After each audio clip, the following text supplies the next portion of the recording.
가짜 존니가 나타나기 시작했어요. 한 100여 명이 됩니다. 그래서 내가 존니다. 그래서 주식 가르쳐 줄 테니까 한 달에 뭐 50만 원 달라 이런 데가 많아서 제가 전화를 했어요. 거기다가요. 존니 맞냐고 그랬더니 맞대요. 그래서 내가 존니다 그랬더니 끊어버려요. 근데 그런 사람들이 약 100명 정도 된다고 하고요. 또 이제 주식 투자의 붐이 일어나 보니까 너도 나도 유튜브를 합니다. 주식에 대해서. 그리고 그 단기간에 어떤 종목을 골라준다든가 이제 그건 이제 다르게 이제 고민할 부분인 것 같아요. 제가 분명히 얘기하지만 주식은 무조건 하는 겁니다. 주식 투자는 해도 되고 안 해도 되는 게 아니라 주식은 무조건 해야 되죠. 왜 해야 될까요? 여러분들 대한민국에서 부자와 가난한 사람을 한번 살펴보셨어요? 저 사람은 왜 부자일까? 왜 나는 그렇게 부자가 아닐까? 큰 차이가 뭐라고 생각하세요? 월급이 많아서? 아니에요. 10%는 굉장히 큰 부자예요. 근데 나머지 90%는 부자가 아닙니다. 근데 점점 더 가난해질 가능성이 커요.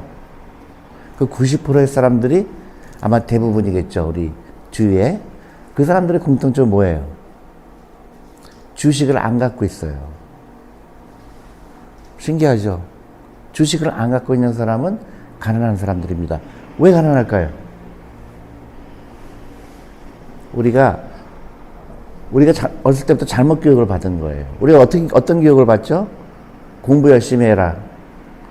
좋은 대학 가라. 좋은 데 취직해라. 그렇게 배우죠? 무슨 교육이에요? 노예가 되라는 교육이에요. 우리는 인식하지 못해요. 공부 열심히 해서 좋은 대학 가서 좋은 데 취직하라. 계속 어떤 얘기죠? 남 밑에서 일하는 거죠. 남을 위해서 일하는 걸 배웠죠? 근데 부자들은 어떤 사람이에요? 재벌. 그죠? 그 다음에 중소기업 사장. 그죠? 그런 사람들 어떤 사람들이죠? 지분을 가지고 있는 사람이에요. 주식을 소유한 사람이에요. 그래서 이번에 코로나 때문에 미국에서 몇 천만 명이 잡을 잃었고요.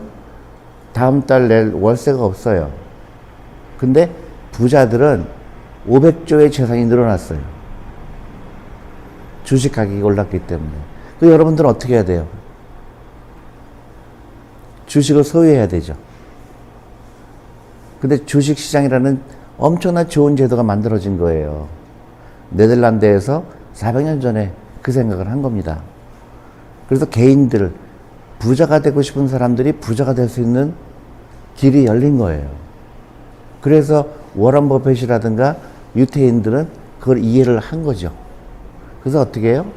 어렸을 때부터 주식을 투자한 거예요. 주식은 모으는 거예요. 굉장히 간단한 사실인데 한국과 일본에서는 그게 변질이 됐어요. 주식하는 거를 뭐라고 그러죠? 불로소득이라고 얘기를 해요. 그러니까 주식은 샀다 팔았다 하는 거다. 그렇게 배웠죠. 심지어는 주식하면 망한다. 그죠? 그게 우리가 받은 교육이에요. 지극히 잘못된 교육을 받았기 때문에 대한민국의 모든 사람들이 그렇게 생각하니까 어떻게 돼요? 가난할 수밖에 없는 겁니다. 여러분들이 잘 생각해 보세요. 여러분들 대부분 직장에 다니시죠? 직장에 가다가 한 일주일 안 나가면 어떤 일이 벌어져요? 책상이 없어질 거예요. 그죠? 그런 사람들은 어떤 사람들이죠? 노예예요. 노예. 그러니까 내가 노동력과 시간을 제공하지 않으면 절대로 나를 돈을 주지 않죠. 그러니까 노예예요. 멋있게 직장인이죠. 멋있게 직장인인 거예요. 사실은 노예예요. 공무원도 노예죠. 국가 노예예요. 그래서 생각을 다시 하면은 어떻게 해야 돼요, 여러분들? 창업을 해야 되죠. 그래서 유태인들은 창업을 하라고 그러죠. 근데 누구나 창업할 수 없죠. 그러니까 어떻게 해요? 주식을 사야 되죠. 그래서 예를 들어서 여러분들이 다니는 회사에 내가 주식을 갖고 있다 그러면 내가 회사를 안 나가도 돈이 나오는 거예요. 왜냐하면 내가 지분을 갖고 있기 때문에. 그래서 배당을 주거나 아니면 회사가 돈을 버는 거에 일정 부분을 내가 주식 가진 만큼 내가 권리가 있는 거죠. 그러니까 내가 회사를 안 나가더라도 잘리지가 않는 겁니다. 그게 자본가가 되는 거죠. 자본가 된 사람들은 어떤 사람들이에요? 주식을 소유한 사람들. 이렇게 이해하면 주식을 보는 눈이 달라지죠. 그러면 내가 주식은 어떻게 해야 돼요? 모으는 거죠. 내가 오늘 한 주 모을 걸 내일 2주 모으고 3주 모으고 하는 거예요. 그럼 어떤 주식을 사야 되나? 내가 주인이 되고 싶은 회사. 만약에 내가 다니는 회사가 정말 좋은 회사라 그러면 그 회사 주식을 끊임없이 모아야 되는 거죠. 그러면 어때요? 쌀 때 모아야 돼요? 비쌀 때 모아야 돼요? 쌀 때 모아야 되죠. 그러니까 주식시장 폭락하면 좋아요, 나빠요? 좋죠. 이게 현명한 사람이죠. 그래서 똑똑한 사람들은 남들과 다른 생각을 할 줄 아는 거예요. 근데 대부분의 사람들은 주식을 모으는 거라고 얘기 안 하죠. 사고 파는 기술이라고 얘기해요. 저한테 많은 이메일이 옵니다. 이메일이 와서 제가 제일 안타깝게 생각하는 게 대표님 덕분에 주식 투자했어요. 시작했어요. 근데 그 다음 말이 내가 20% 먹었어요. 그런 얘기를 합니다. 그래서 순간적으로 이 사람은 나를 존경한다고 그러지만은 만약에 20% 손해봤을 때는 어떻게 변할까 걱정되죠. 당신 때문에 20% 손해봤어요. 분명히 할 거예요. 그건 투자가 아니라 뭐죠? 투기죠. 내가 주식 투자하는 거는 10% 20% 벌기 위해 투자하는 게 아니에요. 그건 나하고는 관심이 없어요. 내가 갖고 싶은 회사의 지분을 취득한다는 생각이죠. 그래서 제대로 된 주식 투자하는 사람들은 말이 다르죠. 대표님 덕분에 주식 투자 시작했는데요. 내가 메리츠 펀드에 몇 주 갖고 있고요. 모으다 보니까 카카오 500주 갖고 있고요. 또 삼성전자 50주 갖고 있고요. 그런 거예요. 늘려나가는 겁니다. 그러다가 은퇴할 때쯤 됐을 때 내가 더 이상 노동력으로 돈을 벌기 힘들 때 그때 계산해 보는 거죠. 카카오가 주당 얼마가 되나? 메리츠 펀드가 얼마가 되나? 보니까 내가 그때 이걸 안 모았으면 어떻게 됐을까? 그게 투자예요. 그래서 정상적인 투자가들은 그렇게 얘기하는 거죠. 내가 몇 주 갖고 있다. 삼성전자 몇 주 갖고 있다. 이렇게 얘기가 나와야 되는 거죠. 그래서 여러분들이 주식에 정말로 내가 부자 되고 싶고 경제 독립을 하고 싶다 그러면 뭐를 하면 안 될까요? TV를 보면 안 돼요. 증권방송. 엉터리죠. TV 보면 뭐라고 그래요? 이번 주에 올라갈 주식, 그죠? 그 다음에 목표 가격이 얼마다? 또 손절매 가격이 얼마다? 그럼 그 TV에 나오는 사람이 부자일까요? 가난할까요? 엄청 가난해요. 근데 뭘로 버느냐? 거짓말로 벌어요, 돈을. 존리다. 그래서 50만 원씩 받으면 10명이면 얼마죠? 500만 원 받는 거예요. 근데 그거를 따라가는 사람들은 망하겠죠. 그래서 유태인들은 영리하게 13살부터 사주는 거예요. 성인식을 13살에 하죠. 그래서 13살부터 투자하는 걸 가르치는 거예요. 근데 월급쟁이들은 돈이 없죠. 다 쓰고 나면 없죠. 그래서 순서를 바뀌어야 돼요. 근데 소비의 순서를. 여유자금을 갖고 투자하라고 제가 유난하게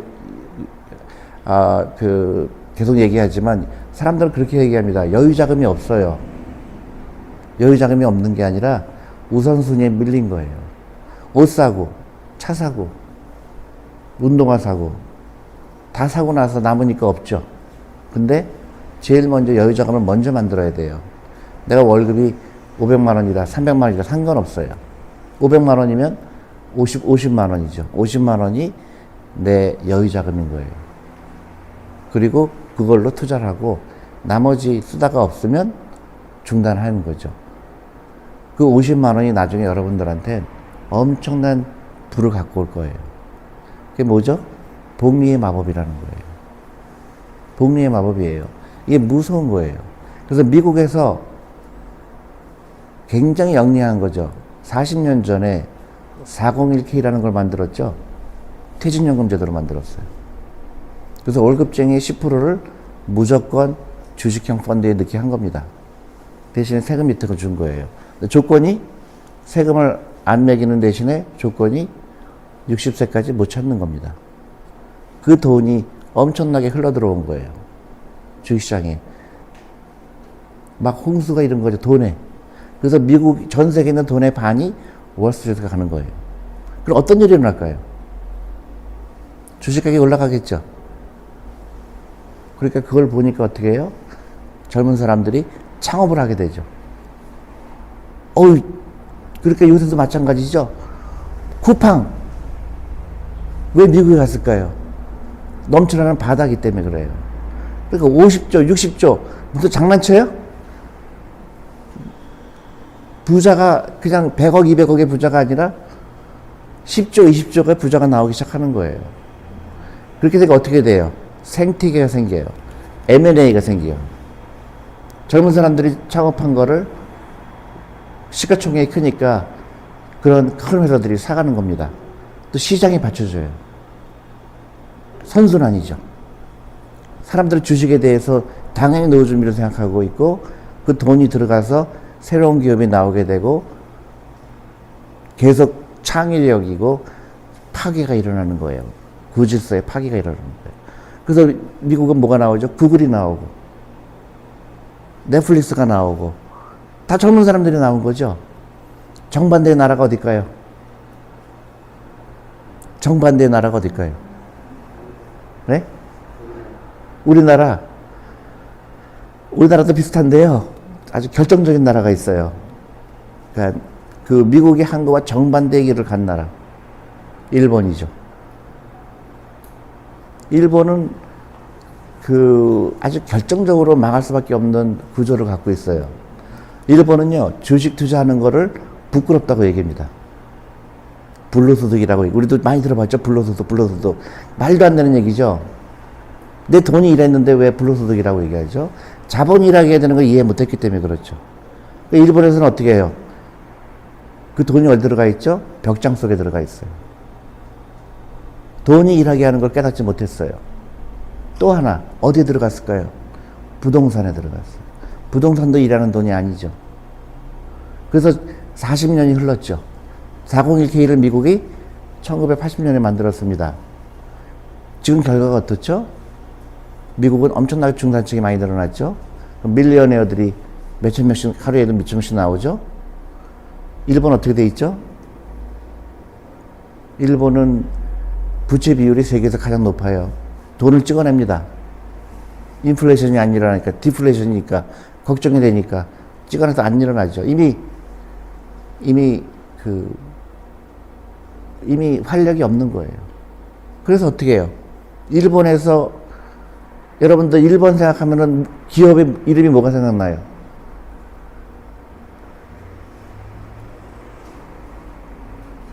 소니. 죽었죠? 마쓰시다. 언제적 얘기예요? 토요타? 토요타는 좀 나가죠. 근데 토요타도 미래가 밝아 보이지 않아요. 없어요. 없죠? 한국 거의 없는데 그나마 하나 있죠. 뭐 네이버 있고 카카오 있고 이제 쿠팡은 이제 한국 회사지, 이제 미국 회사지만 그래도 한국 사람이 하는 거고 별로 한국도 마찬가지로 그 옛날 현대자동차, 포항제철 이거 갖고는 경제가 안 되죠. 새로운 기업이 나와야 돼요. 새로운 기업이 나오려면 어떻게 되죠? 주식시장에 주식에 투자하는 게 많은 사람들이 당연시 여기는 나라가 돼야 돼요.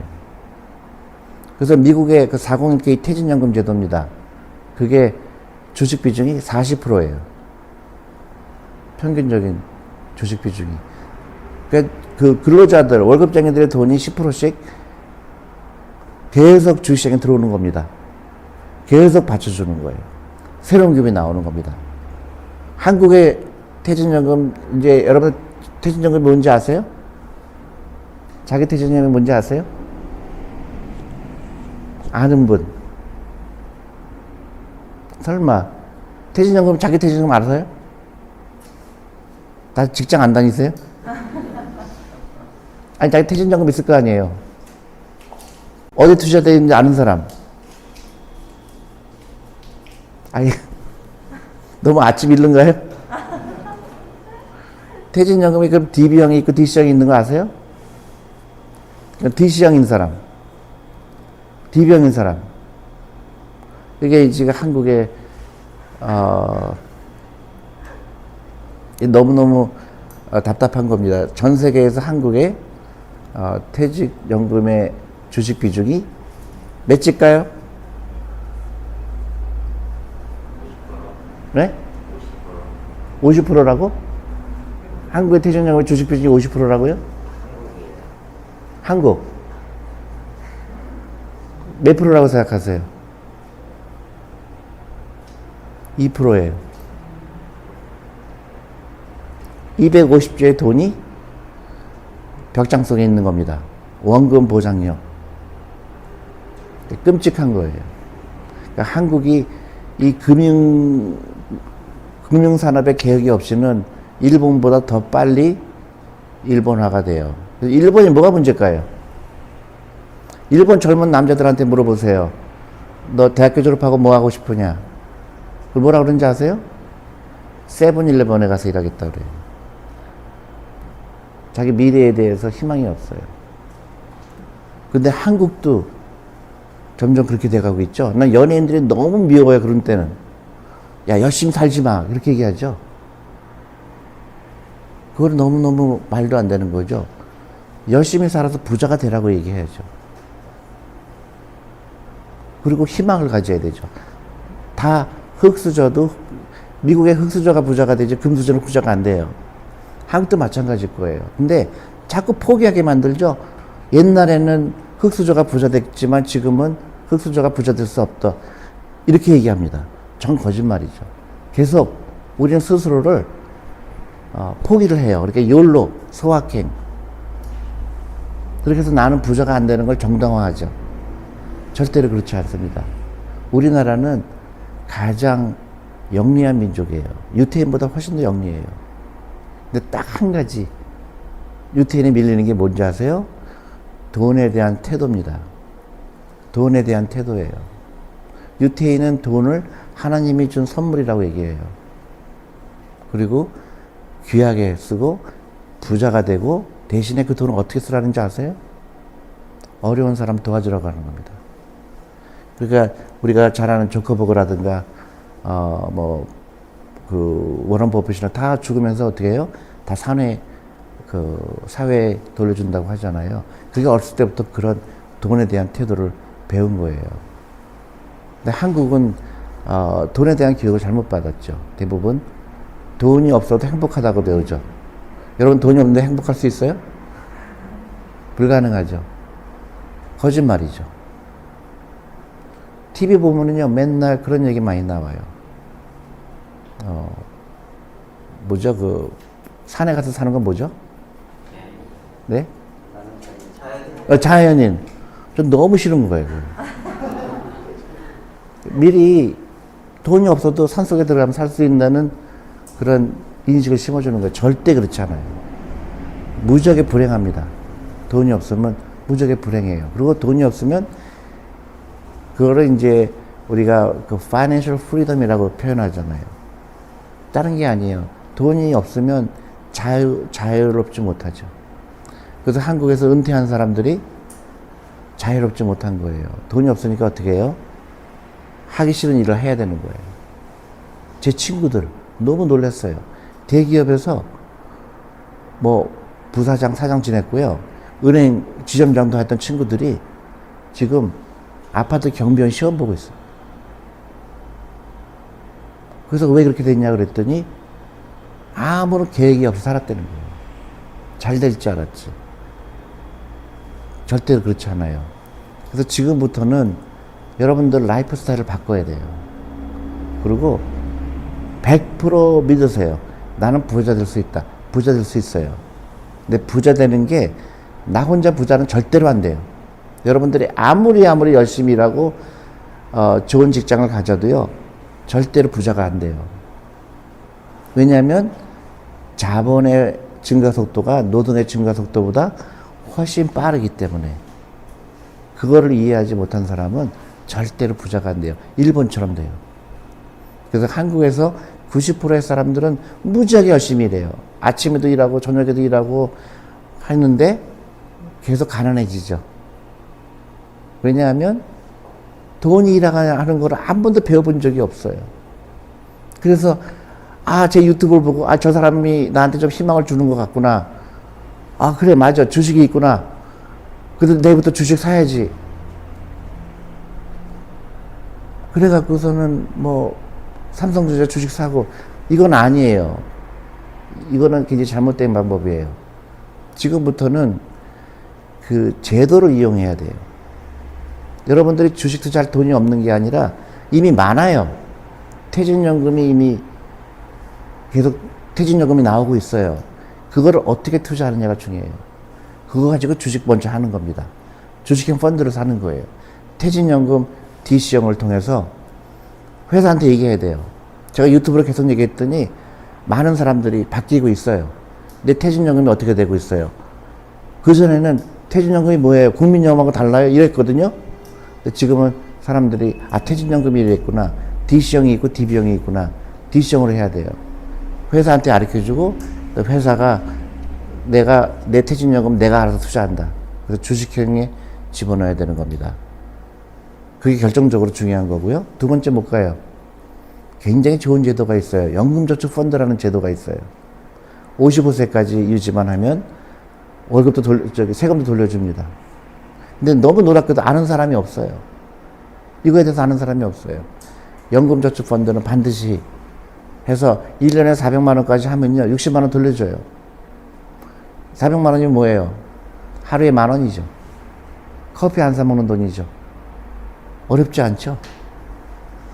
그 다음에 부동산에 대한 집착을 그만 버리셔도 됩니다. 제가 한국에서 너무너무 이해가 간 게, 부동산 집착하지 말라고 제가 방송에서 나갔다 했다가요, 악플이 시달렸어요. 99%가 악플이에요. 그게 문맹이죠. 일본처럼 망하는 거예요. 여러분들 적어도 계산할 줄 알아야 돼요. 내가 집을 사는 게 유리한지 아니면 내가 월세를 사는 게 유리한지. 100% 월세가 사는 게 유리해요, 한국은. 왜냐면 대부분의 사람들이 월세는 버리는 돈이라고 얘기하죠. 버리는 돈이 아니에요. 그 집을 빌려 쓰는 대가를 빼야 하는 것 뿐이에요. 집을 사게 되면 거기에 대한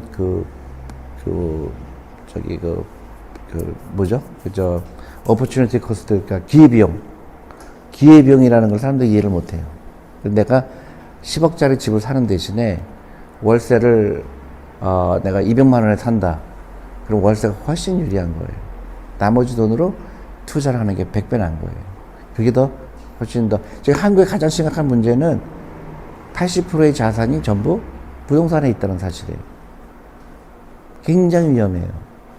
그리고 인구가 줄어든다고 하죠? 그럼 부동산은 올라갈 수가 없죠. 지금 일본의 동경의 집값이요, 경기도보다 싼 거 아세요? 한국의 부동산이 말도 안 되게 비싼 거예요. 제가 광화문에 사는데요, 제가 한 달 월세가 300만 원이에요. 근데 20억이래요. 세상에 너무 싼 거예요. 어떤 바보가 저걸 20억 주고 사지? 그걸 제가 유튜브에 넣었더니 집주인 연락이 왔어요. 350으로 올리겠다고. 내가 내 유튜브로 볼 줄은 몰랐어, 이 사람이. 근데요, 싼 거예요. 그래서 간단한 룰이 있어요. 부동산을 사는 게 좋은지 아니면 월세가 좋은지. 집이 만약에 10억이잖아요. 거기에 5%를 곱해보세요. 그러면 어떻게 돼요? 5천만 원이죠. 5천만 원이 1년 월세입니다. 1년 월세가 내가 5천만 원이 되면 집을 사는 거와 월세를 사는 거와 별 차이가 없어요. 근데 만약에 2%다 그러면 월세가 무조건 유리한 거예요. 이거는 너무나 외국에서는 너무나 당연한 룰이에요. 이 정도는 다 아는데 한국에는 이거를 얘기하는 사람이 없어요. 부동산 전문가들도 이런 얘기 안 하고요. 무조건 오른다는 거예요. 부동산은. 근데 왜 오를까요? 매스컴이에요. 다 돈 많은 사람들이 집을 짓잖아요. 사줘야 되잖아요. 그러니까 너 지금 집 안 사면 큰일 나. 공포 심하겠죠. 그래서 사람들이 막 급하게 빚을 내서 투자를 하게 되는 거죠. 굉장히 잘못된 결정을 내릴 수가 있습니다. 지금 부동산 가격은 말도 안 돼요. 일본 같은 경우는 지금 세 채 중에 한 채가 비어 있어요. 그 정도로 부동산이 어렵죠. 한국도 마찬가지로 만약에 부동산이 하락을 오게 되면 굉장히 어려운 사람이 많이 나올 거예요. 그래서 영리해야 되죠. 그래서 결론적으로 얘기하면 지금부터 여러분들 대부분 젊으신 분들인데 지금부터는 라이프 스타일을 바꾸는 거예요. 지금부터 난 부자가 되는 거다. 그 다음에 퇴직연금부터 알아보는 거예요. 퇴직연금이 어떻게 되는지. 그 다음에 연금저축펀드는 반드시 들어야 되고요. 그거 다 하고 나서 연금저축펀드 같은 경우는 1년에 1,800만 원 이상 하고 싶어도 못해요.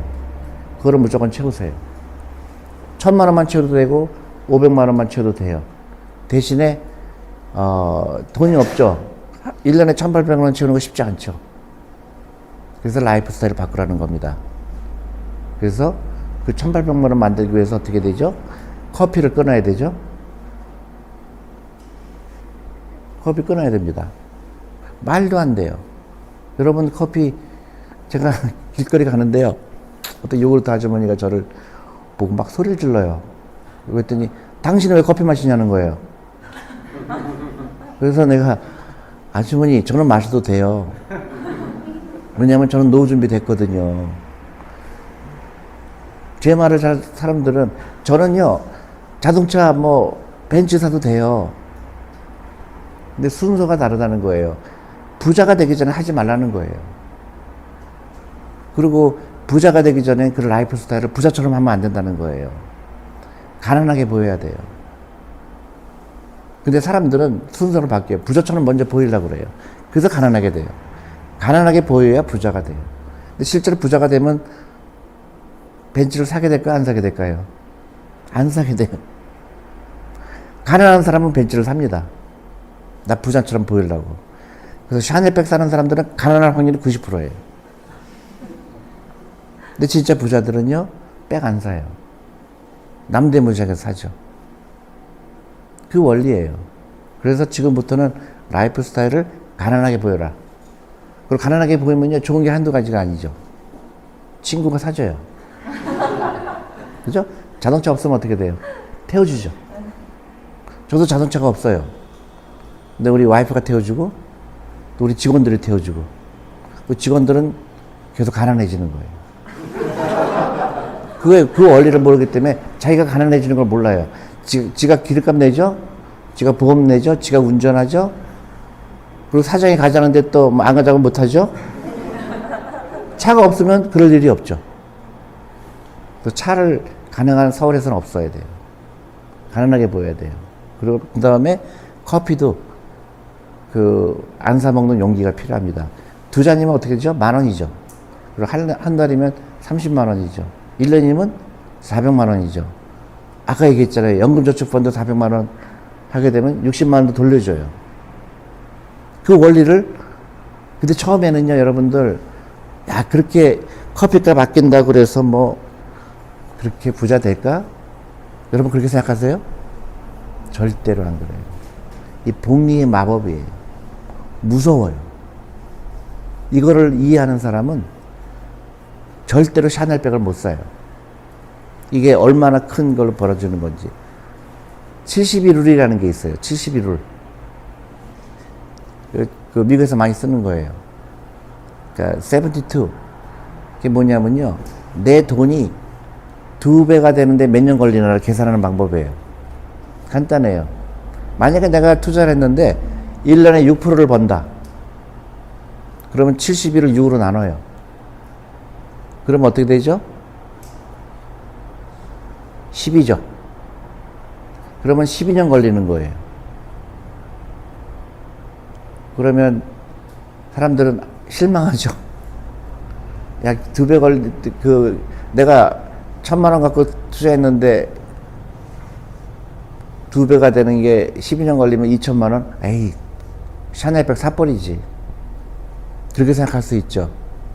근데 그 복리의 무서움은요, 두 번째 1,000만 원이 2배 걸리는 시간이 어떻게 될까요? 엎어서 가잖아요. 1,000만 원 버는 거 갖고 시작하죠? 6년이 걸려요. 그 다음에 얼마 걸리죠? 3년이 걸려요. 그 다음에 얼마 가죠? 1.5년이 걸리죠. 그 다음에 7개월 걸리죠. 6개월 걸리죠. 3개월 걸리죠. 2개월 걸리죠. 나중에는 내 재산이 이렇게 올라가는 거예요. 그게 복리의 마법이에요. 처음에는 느끼지 못하죠. 그래서 복리, 다르게 얘기하면 제가 이제 퀴즈를 많이 내는 거예요. 여러분, 누가 와서 나한테 당장 오늘 10억을 주겠다는 사람이 있고, 오늘 100원 주고, 내일 200원 주고, 400원 주고, 800원, 1600원. 그래서 30일째 되는 돈을 주겠다. 그러면 어느 거 택할래요? 아니, 무조건 이라고 그러지 말고요. 잘 생각을 하시고 얘기하고 그 다음에 느끼는 대로 얘기하세요. 느끼는 대로. 다시 한번 제가 기회를 줄게요. 내가 오늘 10억 드려요. 그리고 빠빠이 해요. 10억 주는 거예요. 아무런 그것도 없이. 근데 그렇지 않고 내가 그러니까 100원으로 시작해서 200원, 400원, 800원 한 달 후에 내가 그 30일째 돈을 주겠다. 그러면 A 10억. 이게 정직한 대답이죠. 근데 사실은 B가 맞죠. B가 얼마일까요? 네? 530억이에요. 530억이에요. 안 믿어지죠? 이게 복리의 마법이에요. 그래서 처음에는 보잘것 없지만 내가 커피 아낀 거, 이런 거를 했더니 나중에 걷잡을 수 없이 커지는 거예요. 그래서 워런 버핏이 11살부터 투자한 게 결정적으로 그 사람 부자를 만든 거예요. 그래서 유태인은 13살부터. 한국은 몇 살부터 투자할까요? 60세. 이제 다 직장도 잃고, 그 다음에 저를 찾아와요. 저 종목 3개만 찍어달라고. 그게 이제 그 불행의 씨앗인 겁니다. 그래서 영리한 사람들은 어떻게 해요? 태어나자부터 해야 되겠죠. 그래서 제가 한국에 양로원이 아니라 뭐죠? 산후조리원. 산후조리원 전화를 다 했어요. 우리 대한민국은 1살 때부터 투자한다. 그랬더니 100% 거절당했어요. 아직도 한국은 주식 투자하는 거를 타부시하죠. 근데 다행히 요새 주식 붐이 불어갖고 연락이 오기 시작해요. 그런 산후조리원에서. 엄청나게 좋은 거죠. 그 다음에 제가 하는 게 또 우리 버려진 아이들 있죠. 그런 아이들이 18살이 되면 구강원에서 나가야 된대요. 근데 500만 원 준대요.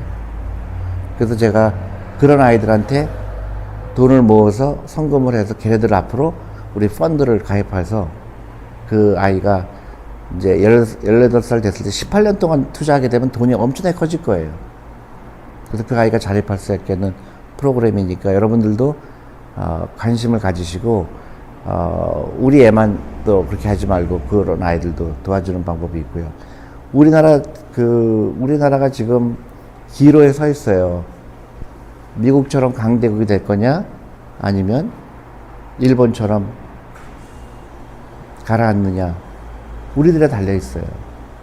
그리고 우리 아이들이 창업하게 해야 돼요. 창업하게 하려고 그러면 어떻게 해야 되죠? 학원을 끊어야 돼요. 그래서 학원 가는 돈으로 우리 아이들한테 그 펀드를 사주는 게 좋아요. 우리 메리츠의 주니어 펀드라고 있어요. 거기에 가입하면 우리가 아이들 금융 교육을 시킵니다. 줌으로도 가르치고요. 오프라인으로 가르치고. 그 다음에 우리 주부들 이제 옆집하고 만나는 걸 끊어야 돼요. 왜냐면 그게 바이러스예요. 금융 문맹 가능성이 커요. 그래서 내가 부자가 되는 길을 자꾸 막을 겁니다. 저 사람 말 듣지 마. 그런 사람 많아요. 다 거짓말이야. 같이 가난하고 싶은 사람들이 많아요. 왜냐면 나 혼자 가난하게 될까봐. 근데 다 같이 가난하면 좀 마음이 편하거든요. 그러니까 맨날 만나서 과외 선생님 얘기하고 커피 마시고 쓰는 거예요. 백 얘기하고. 우리 와이프도 제가 이 금융교육을 시키는데 30년 걸렸는데요. 한국에 오니까 지금 무너지기 시작했어요. 한국 아줌마들을 만나기 시작하고 나서 저한테 그래요. 당신한테 속았다고 그래. 우리 와이프 친구들 자꾸 그래. 너 돈이 있잖아. 왜 안 써? 자꾸 그래요. 투자라는 얘기를 안 하고 자꾸 왜 안 쓰냐는 거예요. 더 바보는 누군지 아세요? 내가 소비 안 하면 경제가 어떻게 돼요? 자기 가난하면서. 그럼 부자들이 걱정할 일이지. 가난하면서 국가를 위한 게 너무 커요. 그래서 소비를 해야 된다고 얘기하는 거예요. 그래서 옆에 사람들하고는 나는 다른 생각을 가져야 돼요. 가난하게 보여야 되고, 하루에 10,000원씩이라도 투자해야 되고, 소비를 투자로 바꿀 줄 알아야 되고, 복리를 이해해야 되고, 그 다음에 제일 좋은 건 뭘까요? 긍정적인 마인드예요. 한국은요, 너무너무 잘못된 매스컴, 잘못된 교육, 이것 때문에 자꾸 우리 스스로를 비하하게 배워요. 우리 헬즈손이라고 그러고, 한국은 안 된다고 그러고, 우리 스스로가 너무너무, 우리는 부자가 될 수 없어. 사회가 너무 불공평해. 항상 남 잘못이에요. 그게 아니에요. 우리 스스로가 잘못된 라이프 스타일을 갖고 있는 거예요. 자기도 모르게. 그러니까, 예를 들어서 한 달에 300만 원 받는 사람이 100만 원 사교육비를 쓰는 사람이 그런 멍청이면 어딨어요. 그것도 우리 아이를 노예 만드는데 돈을 다 써버리는 거예요. 우리 아이를 사장으로 만들어야 되고, 우리 아이를 자본가로 만들려고 그러면 구경수 잘하는 아이들은 가능성이 떨어져요. 부자는 누가 될까요? 공부 못하는 사람들이. 공부 잘하는 사람은 직업이 의사, 판사, 검사, 공무원 이거밖에 없어요. 4가지. 공부 못하는 애들은요, 그것만 빼곤 다 해요. 누가 부자가 될 것 같아요? 공부 못하는 아이들이죠. 그래서 만약에 여러분들이 여성분들 남편을 고를 때도 공부 못하는 사람 골라야 돼요. 부자가 될 확률이 훨씬 커요. 공부 잘하는 사람들은요, 그게 자기의 기득권이라고 착각을 합니다. 그러니까 초이스가 별로 없어요. 그거 갖고 평생 고등학교 공부 잘한 거 가지고 평생 먹고 살려고 그러니까 힘들죠. 근데 공부 못한 아이들은요, 어차피 취직이 안 되죠. 그러니까 창업하게 돼요. 부자들은 전부 창업하는 사람들이죠. 생각을 거꾸로 하는 게 너무 중요해요. 우리가 갖고 있는 많은 잘못된 편견. 한국은 모든 걸 거꾸로 해야 돼요. 예를 들어서 대학교 졸업하는, 미국에서 대학교 졸업하는 애들 물어보죠. 뭐 할래? 그러면 첫 번째 창업, 두 번째 중소기업. 왜냐면 창업하기 쉬우니까. 세 번째 대기업, 네 번째 공무원이죠. 한국은 완전히 거꾸로죠. 첫 번째 공무원, 두 번째 대기업, 세 번째 중소기업, 네 번째 창업. 그 창업에 성공할 수가 없죠.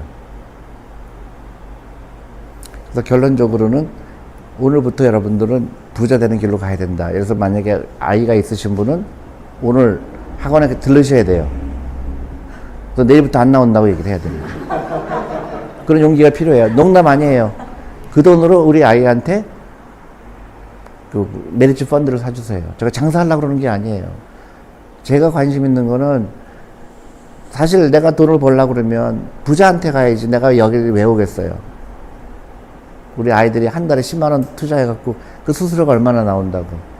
제가 관심 있는 거는 우리 아이들, 가정주부들입니다. 그래서 저는 혁명을 일으키고 싶어요.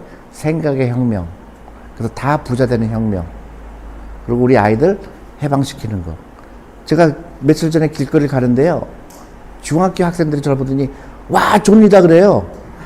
그래서 너무 놀래갖고 날 아냐 그랬더니 영웅이라는 거야. 그래서 왜 그랬더니 우리 엄마 교육 좀 시키라는 거예요. 우리 엄마는 지금도 헤매고 있다는 거예요. 지금 우리 지금 세상이 어떤 시대인데 우리 엄마는 아직도 공부만 잘하면 다 된다고 그래서 너무 월급도 얼마 안 되지도 않는데 그 돈을 다 써버린다는 거예요. 너무 답답하다는 거예요.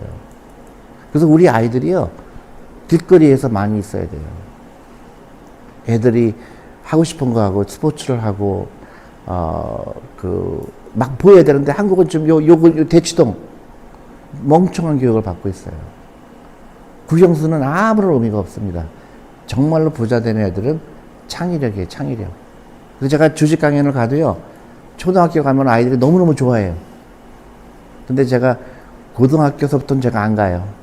이미 늦었어요. 고등학교 아이들은 이미 꿈이 없어요. 대학교는 더 심해요. 제가 대학교 연대 경제학과를 가서 제가 강의를 하는데 너무 마음이 아팠던 게 돈에 관심이 없어요. 뭐에 관심이 있을까? 공무원 시험에 관심이 있어요. 그래서 왜 공무원이 되고 싶어 하냐? 그랬더니 안정되자고 그래요. 얘 바보야. 안정되게 가난한 거야. 절대로 부자가 될 수 없어. 왜 그런 걸 하려고 그러지? 창업을 하고 실패하더라도 창업을 해야지. 네 거를 해야지. 근데 혼자 창업하기 힘들면 어떻게 돼요? 유태인처럼? 친구들이 같이 하는 겁니다. 우리 넷플릭스처럼. 친구들이 같이 하는 거예요. 그렇게 되면 대한민국은 세계에서 몇 번째 부자가 될까요? 골드만삭스에서 한국에 대한 리포트가 있어요. 한국이 통일되면은 경제 대국이 될 거다. 세계에서 두 번째가 될 거다. 미국 다음이다. 한국 사람의 영리함, 근면함, 성공하려고 하는 의지, 그게 한국이 갖고 있는 엄청난 저력이라는 거예요.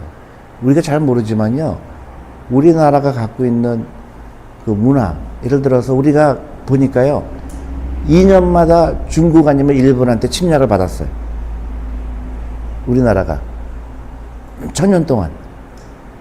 근데도 놀랍게도 한국 사람만 갖고 있는 문화가 있는 거예요. 식사 문화가 있고, 또 언어가 다르고, 문자가 다르고, 다른 나라는 전부 중국에 속국이 됐거나 없어졌죠. 한국만 유일하게 그걸 지키고 있는 거예요. 대단한 민족이에요. 그래서 딱 한 가지, 우리가 잘못된 교육을 받고 있다는 거, 그거 한 가지예요. 그 시험이라는 이상한 괴물이 있는 거. 미국은 시험이 없어요. 한국만 시험이 있는 거예요. 취직 시험 이런 거 없어요. 당연히 없어야 되죠. 한국은 뭐든지 시험으로 보려고 하다 보니까 생각에 이 한계가 온 거예요. 그러니까 자꾸 지치죠. 그러니까 공무원 하려고 그러고, 쉬운 거 하려고 그러고, 피하고 싶고, 그게 되면 그 나라는 미래가 없는 겁니다. 근데 제가 결론적으로 얘기하는 거는 첫 번째, 긍정적인 마인드예요. 부자가 될 수 있다. 두 번째로는 액션이에요. 그 빈대도 주식 투자하는 거 아닙니다. 제가 이런 얘기 하고 싶지는 않은데요. 메리츠 펀드부터 하세요. 제가 이런 얘기 하면은 또 장사하려고 그러나 그래서, 그게 아니에요. 저희가 한국에서 제가 처음으로 한국에 와서 한 게 우리가 그 앱을 통해서 펀드를 가입하게 했잖아요. 거기 연금저축펀드라는 그 계좌를 열 수가 있어요. 여러분들은 젊으시니까 금방 계약할 거예요. 그래서 그 연금저축펀드 계좌를 열어서 하루에 10,000원씩 하세요. 한 달에 30만원. 사기당했다고 생각하고 하세요. 그래서 셀러리맨 펀드라고 있어요. 메리츠 셀러리맨 펀드. 전 세계 투자하는 펀드입니다. 그것부터 시작하세요. 그리고 하루에 10,000원. 커피 오늘부터 끊고. 가능하면 오늘 자동차 팔고. 걸어 다니고. 그 돈으로 내 재산이 늘어나는 거를 경험을 하세요. 그러면요, 1,000만원이 돼요. 2,000만원이 돼요. 1억이 됩니다. 그때부터는요, 재밌어요. 저도 마찬가지예요. 저도 내가 부자가 될 수 있을까 그랬는데, 꾸준하게 하다 보니까, 그게 막 10억이 되고, 50억이 되고, 야, 이런 거였구나. 이거 빨리 사람들한테 가르쳐줘야 되겠구나. 처음에는 잘 몰라요. 근데 이제 그 돈이 늘어나는 거를 경험하게 되면 아, 이거였구나 그럽니다. 어저께 제가 광주의 CGV에 가서 강연하기 전에 식당에 들어갔어요. 식당에 들어갔더니 식당 주인분이 나를 알아보고 막 난리를 피는 거예요. 그랬더니 거기 또 손님들도 알아보는 거예요. 그리고 거기 앉아서 다 가입을 했어요. 그래서 저는 정말 엄청난 그 희망을 본 거예요. 그 다음에 저희가 부산에도 우리 회사를 지점을 열었습니다. 그러니까 지방에 계신 분들은 이런 기회가 별로 없기 때문에 그래서 어저께 저번 주에 이틀 전에 광주에도 열었고요. 저희가 전국에 이제 그 우리 아이들, 주부들, 여성들 또 우리가 메리츠가 또 여성 펀드 만든 거 아세요? 메리츠 우먼 펀드라고 만들었습니다. 한국에 필요한 게요, 세 가지예요. 잠깐 결론을 내려고 하는데 자꾸 또 생각이 나서 얘기하는데요. 한국에 필요한 게 정말 세 가지예요. 첫 번째로는 금융교육, 그죠? 돈에 대한 교육. 두 번째로는 창업정신. 창업이 일어나야 돼요. 세 번째는 여성입니다. 일본이 여성 지수가 아주 월등의 꼴찌였는데 지금 한국이 월등의 꼴찌예요. 기업 문화, 여성을 배려하는 기업 문화가 없는 회사는 우리 투자하지 않는다. 그런 펀드예요. 여러 여성분들 우리 메리츠 연금저축 펀드를 통해서 계좌를 열으시고 거기에서 메리츠 우먼 펀드라고 있어요. 그 가입을 꼭 하세요. 근데 놀랍게도 여성은 관심이 없고요. 남성들이 다 가입을 해요. 자기 딸 때문에. 여성분들 스스로도 그런 펀드에 관심을 가졌으면 좋겠고요. 그 다음에 우리 웹사이트에 들어오시면 아까 얘기했던 그런 그 고아원 아이들을 투자하는 프로그램이 있으니까요. 그 아이들을 위해서 도네이션 하시고 또 여러분들도 이제 앞으로는요, 생일 때 물건 사주는 거 아니에요. 펀드 선물하세요, 펀드.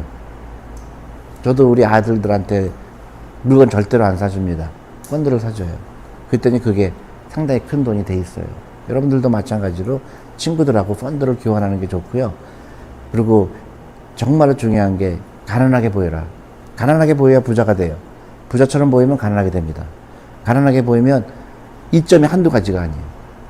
뭣도 빌려줘요. 그리고 막 신발도 갖다 주고 그래요. 그럴 때 그냥 미안하다 그 얘기만 하면 돼요. 대신에 나는 재산이 쌓여요.